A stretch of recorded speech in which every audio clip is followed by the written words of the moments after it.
Okay, we're going to talk about the most important survival tool, which is of course your knife and your fire striker. No, wrong, wrong, wrong. Most important tool is communication. Is probably a cell phone. It's interesting how many movies would not have plots if the people had cell phones that worked.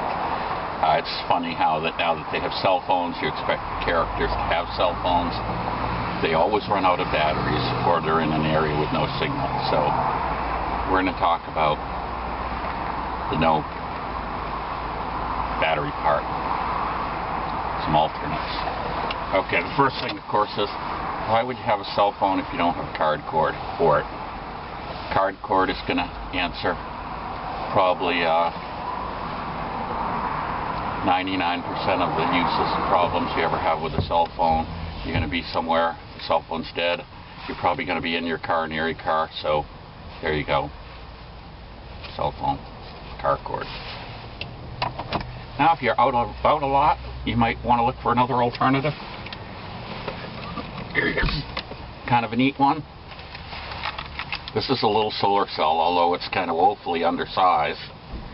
And I'll warn you that many cell phone contraptions, even larger ones, won't work with the new smartphones. So you better make sure if you get anything solar that it's rated to charge your phone. A small phone is probably going to work fine on. This is kind of made so that you can charge it from a computer at home or the wall, or you can charge it with the sun. The only trouble is it takes like a week or two to charge all the way up. So it's more of a device that the sun, you could say, tops it off, keeps it charged. So there's a nice little window bracket you have with it, so you can keep it in your car.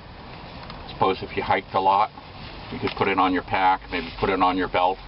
If you're in an area where you can't get to power, this would be pretty good. You'd get a few calls out of it. Another alternative, which is really easy, is the many people sell these AA adapters for your cell phone. You can see I've got the magic duct tape on here, and I've got the adapter that goes with my phone. So all I need to do is take this, plug this in. This will charge my phone up completely, and of course these batteries in here, these will last probably a couple of years. I mean, I would change them every year, but just to be on the safe side. But if you go camping a lot or something, this would be a perfect thing to have in your pack so that you could use your cell phone. Talking about cell phones, this is a Motorola. This is nice because it takes a standard USB end on it, so that means I can use it with a standard cord. I don't need a special cord, special car cord, special whatever cord.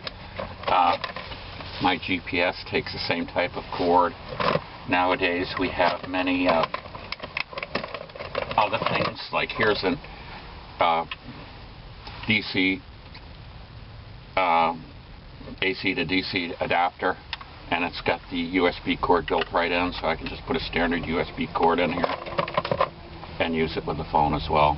So that's good.